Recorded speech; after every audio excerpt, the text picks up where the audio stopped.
Hi, I'm Dorothy Godin, broker with Remax Crown Realty, and welcome to Thursday Thoughts. Well, I wanted to touch base on buying a secondary recreational property. This is the time of year when people are thinking, boy, it'd be nice to have what you call down south a cottage. Up north here, we call a camp. Some people, they're just looking for vacant land that they can put a trailer on. And there are some great advantages. Of course, family memories are amazing. You always hear of, generations going to the same camp and enjoying their time together. More often than not, if you keep that property long enough, it'll appreciate in price for sure. There's always the potential to have some rental income. And then for a lot of people, buying this secondary recreational property will become their retirement home down the road. I think there's a lot of things to think about. Number one, the financial aspect always comes to front of mind.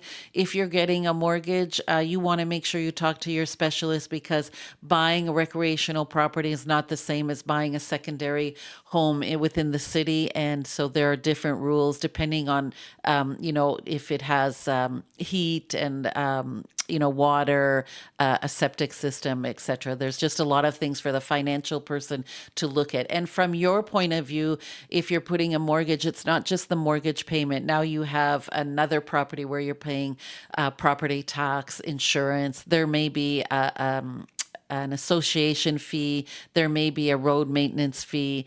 And of course, you have the yearly maintenance also. And then you have the extra traveling gas going back and forth depending on how far this cottage or camp is.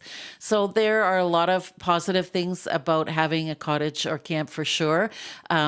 You just want to make sure that you're really thinking and looking at it with your eyes wide open. You have to, decide what kind of septic system. How are we dealing with the sewage that we have to get rid of? Where's the water coming from? How far is it? In terms of rental potential, be very, very careful because not every municipality allows for short-term rental.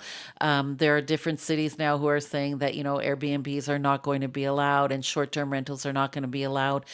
So if that is one of your criteria, you want to really be careful and check to see if that's really important. And if that rental income is important to you, remember that in hard times, those are going to be the things that people stop doing. They stop going on vacation during the hard times. So if you're depending on that rental income, be very, very careful. So I think that, if going to look at summer homes is important to you, just do your homework because it's not as simple as buying a secondary home in the city. I hope you have a great week. As always, you can reach me at Dorothy Godin at remax.net or 705-561-2360. Have a good one.